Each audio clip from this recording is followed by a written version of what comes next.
In the vale of Samnura, where twilight took root, and the bell of no temple dared sound a salute, lay a city of marble once teeming with mirth, now still as the crypts that cradle the earth.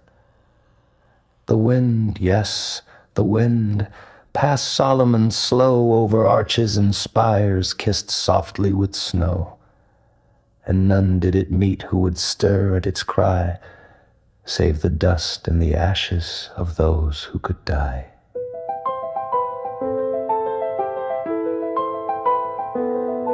Once in that land of opal and dream lived folk who were scholars, who sculpted in gleam, who danced by the rivers, who sang to the flame, who spoke of the soul, and who honored the name.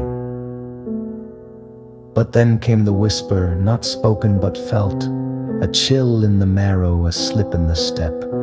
No fever, no flame, no frothing of lips, just a pallor that deepened in silent eclipse. They called it the dread, with its face made of white, for it crept in the day and it crowned in the night.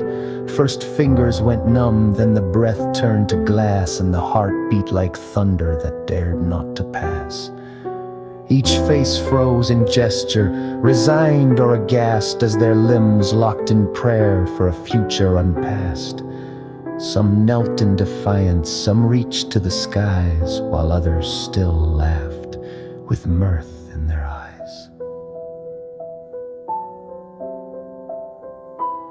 Their city grew silent, no breath in its dome, yet no soul departed, they simply turned stone.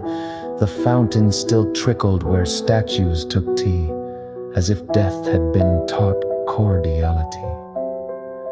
Their gods, if they watched, remained cold and unmoved, or perhaps they were calcified too, disproved. For not one priest spoke and no sermons were read, only wind through a church made of flesh turned to lead. And now, say the wanderers, that valley abides, where the moon paints its luster on sorrowful strides. They come upon bridges of figures mid-stride, with lifelike expressions the centuries hide. It is said if you whisper and dare not to flee, the stone folk will answer in dreams, not in plea.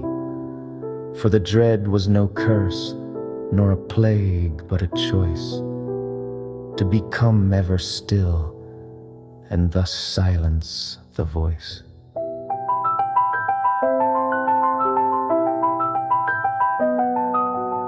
So beware, O ye reader, who scoffs at their fate, for the dread loves the proud, and it never comes late. Should you find your fingers not yours to command, ask not for a healer, just pose where you stand.